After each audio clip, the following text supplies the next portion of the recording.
Good to have you on Live Lollies from Omobola Stephen. This is your host, Omobola Stephen. On the show, we like to address personal development and self-improvement topics. We come to realize with the passage of time the importance of personal development and self-improvement, as we really need it in life in order for us to move from where we are to where we need to be. Now, all the innate gifts set, all the potential that lie within us can only be maximized in our lives if we truly look inwards and if we begin to have a transform mind shift, in the sense that we begin to maximize and also potentially reassess ourselves, personally developing and also self-improving ourselves. At the end of today, I bet you now we're going to really have a really transformative life if we don't give up. We should learn to trust the process at the end of today.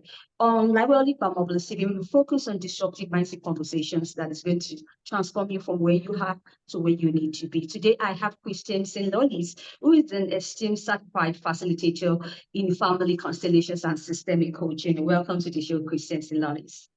Thank you. Thank you. It's an honor to be here as a guest on your show. It's an honor to have you on the show once again. And you have such an interesting and a peculiar niche talking about family constellations. My audience will like to know what family constellations really is and why is it important for us to explore now in terms of healing and self-discovery.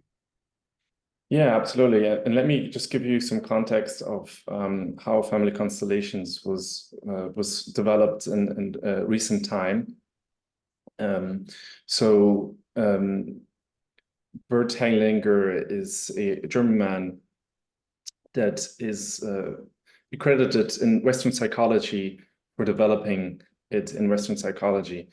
Now, the truth of this is that family constellations existed much longer before, and Bert Hellinger, German man, was serving the Christian church on a mission in South Africa, and he spent time with the Zulu tribe there, and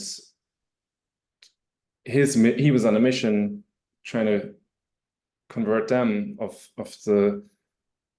the Christian faith-based mission that he was on. And when he spent time with the Zulu tribe, he saw them anytime there was disputes within the tribe, they would get the tribe together and they would get help from their ancestors in a type of a healing circle. And, you know, as a conservative man from the church mission, I understand that he was first a little bit skeptical of this way, but he saw it work over and over. And so he decided to take this healing modality back to Europe, to Germany, where he was from, and that's where he developed it. And family constellations is now, you know, one of the fastest growing therapeutic healing modalities there is. And so that's the context of how it was found and developed. It existed, you know, much longer with various indigenous tribes all over the world. And it's now only recently really gaining a lot of traction in Western psychology. What family constellations allows an individual to really do is to explore their relationships that they have embedded inside them within their family. And so if you think about that, the relationships within your family are the most important to us, because that's where we come from. We come from a family system. We're bound by the DNA and blood. That's how we came to the world. We're an extension of the family that we were born into. And so you have to think about all the traumas, all the events, everything that the family has ever experienced is really a part of us. And there are three principles in family constellations. One, that everybody is included, that there's no secrets, there's no exclusions. Two, that the balance of exchange of give and take is balanced. Now, there's an exception in some structures where there's a more hierarchical structure. For example, the parent gives and the child takes. So that's one of the only relationships where the balance of exchange is not reciprocal. And then the third principle is that that there is an order, and that this order is respected, and that there's nobody acting out of place. And an example of this is that you know, that you don't have a child trying to be a caregiver for one of the parents, because then that would be acting out of place. And so these are the three principles. And I've done a lot of modalities in my own spiritual quests to find myself. And I did cognitive behavioral therapy. I worked with Joe Dispenza, meditation, and understanding the energy centers within us, and a lot of yoga practice, different types of therapies like CBT, cognitive behavioral therapy, and towards the end of my quest, and I'm not at the end, it feels still like a beginning, but I came across family constellations, and it was profoundly impactful, because, you know, there's two ways that you can address therapy in family constellations. You can have a one-to-one session with a certified practitioner, or you can join a healing family constellation circle. And in the circle, what happens is that you have basically the practitioner, the facilitator of the circle. He's the certified practitioner. And then you have a person that wants to explore the family dynamics. And the person that wants to explore the family dynamics will pick representatives from the healing circle to represent their ancestors, their family system. And it's fascinating because these people can feel, and a lot of times these are people that don't know each other, but as they are picked as representatives, they start moving in a circle and start facing different directions. They start taking different places. And here we can explore, it's very interesting because these representatives can pick up the energy, and as they pick up the energy, we can explore what the picture is of the person that wants to explore their family system, what the picture is of their family, and they can see it physically. And sometimes they can see things that they hadn't seen before. And sometimes those things that we see we hadn't seen before in a different light can help us make peace much quicker and energetically. And so, you know, so that's how family constellations works, you know, from a holistic or high level. But and that's how I found it, and that's the context. It existed for you know, long time before it was really developed in Western psychology. Right now, talking about constellation, family constellation therapy, at what point should a person begin, you know, to decide they want to engage in this therapy? What are the signs they begin to notice about or what are the patterns that they begin to notice in their lives that can push them towards this step? Yeah. So, you know, going back to the three principles that I mentioned, that there's no big family secrets. Secrets is stuck energy. And so no secrets, no exclusions. So those are questions to ask. Is there anybody in my family that's been excluded in the last few generations? Are there any secrets that are not being talked about? The next one is the balance of exchange. Do I have trouble receiving love from people, receiving gifts, receiving, you know, compliments? Am I receiving from people or from my environment, or am I constantly giving and not receiving? So the balance of exchange is a good also question to ask. Like, am I giving a lot? Why am I giving a lot? When I'm giving, what's my intention of giving and receiving? And the third is, you know, is everybody in place? Is there anybody acting out of order in the family? Is there anybody trying to parentify the parents? there anybody trying to act bigger than they are. You know, the parents are always bigger and the children are smaller. And those are questions to ask. How do I feel towards my parents, for example? Do I feel bigger sometimes? Do I feel really in the right place? That's where I would start. And you know, am I repeating patterns that have existed in the family? You know, are there destructive patterns? You know, because patterns really are a release valve of stuck energy, and patterns can be constructive or they can be destructive. And constructive pattern is, you know, anytime I feel stressed, I take up a book and I read and I relax myself or meditate, right? Destructive pattern is anytime I'm stressed, I have a drink or I have too many drinks, or you know, I start engaging in arguments with certain relationships, right? So these are patterns to watch out for that maybe have existed before that we've unconsciously taken. Right. So the thing is, having listened to your explanations about family constellations therapy, do you think that our expectations can be met in this strategy?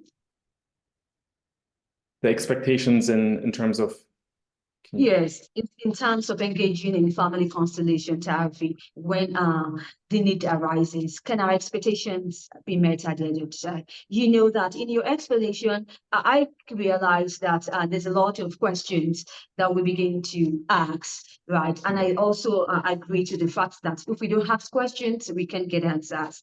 yes. That's very important for us to understand.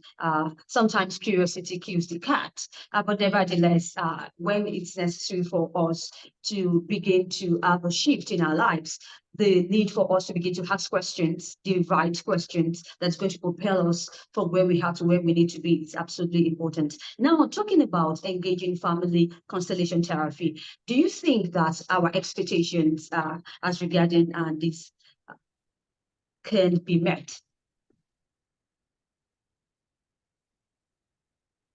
I think, you know,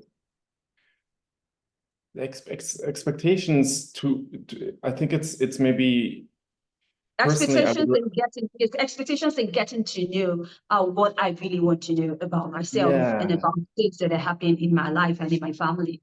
Yeah, I recommend coming with no expectations, and to really see, because sometimes when we come with expectations, we maybe are not fully open with what else could be unveiled.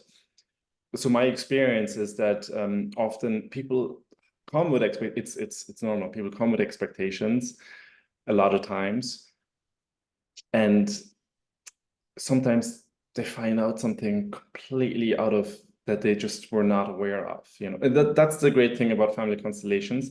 It really helps reveal blind spots.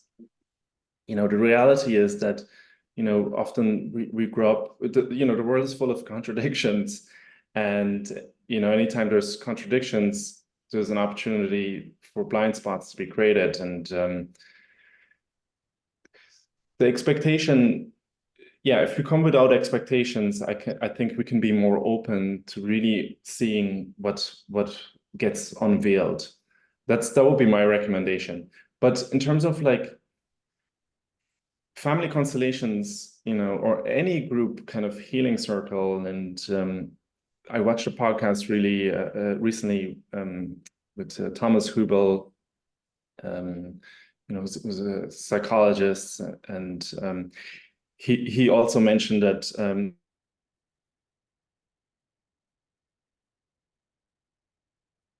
address or help people heal things much faster versus one-to-one.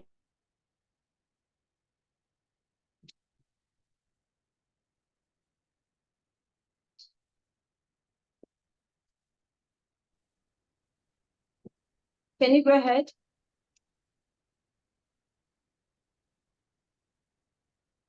Hello? Hello, Christine? Can you hear me? Hello? Can you hear me? Hello?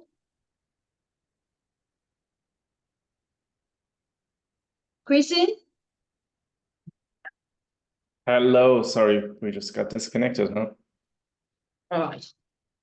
All right. Thanks for sharing your thoughts on that. Yes, I can hear you. Yes. Okay. All right. Okay, we can go ahead.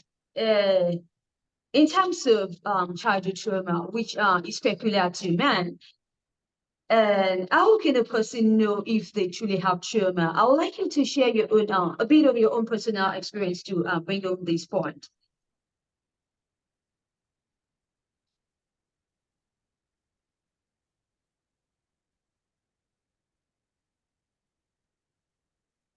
Hello?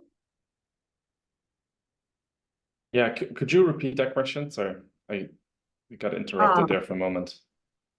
Yes, I'd like to ask you, how can a person know if they have trauma?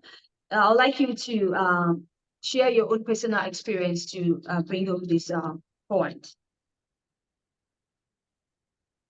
Yeah, my personal experience. So, I was born in Germany. My dad is German and my mother is Irish, and both come from working class families and carried intergenerational trauma on the German side from the world wars and the Irish side from the centuries of oppression and famine. And so, we're and I love my parents and all my ancestors. They did the best that they could with the resources they had available, and I am their success, or the descendants are their success in a way, right? I understand fully that we come from a system, and I'm an extension of everything that really has happened before. And but my childhood was traumatic for me. And in the traumatic childhood, I grew up in a high crime neighborhood in Frankfurt, a city in Germany, for a while. I turned to soccer or football, which was helped me stay off the streets. And we moved to Ireland when I was 11, and I gave up soccer and really fell out of love with playing soccer and football. And yeah, I spent a lot of times on the streets, and I engaged in petty crime, taking things that had belonged to us, avoiding authorities, or engaging in drugs as well. And when I was in my early 20s, I turned my life around, and I started, get my first full-time job, and then worked my way up in the corporate world, and enjoyed an 11-year Amazon corporate career, which brought me to their global headquarters in Seattle. So I worked for 11 years for Amazon corporate, managing large teams, multinational, diverse, multifunctional teams, managing strategy and buying operations for some of their retail and cloud businesses. And, in this 11-year career, I was completely out of whack with the balance of exchange. I was constantly giving, and I was not able to receive. I was also acting out of place in my family. I was trying to be a caregiver a lot of times. And we had a lot of exclusions in my family. So there was a lot of, and this is before I knew anything about family constellations. I can say that now that I, know, I've done my own healing work, and I've studied a lot of different healing modalities.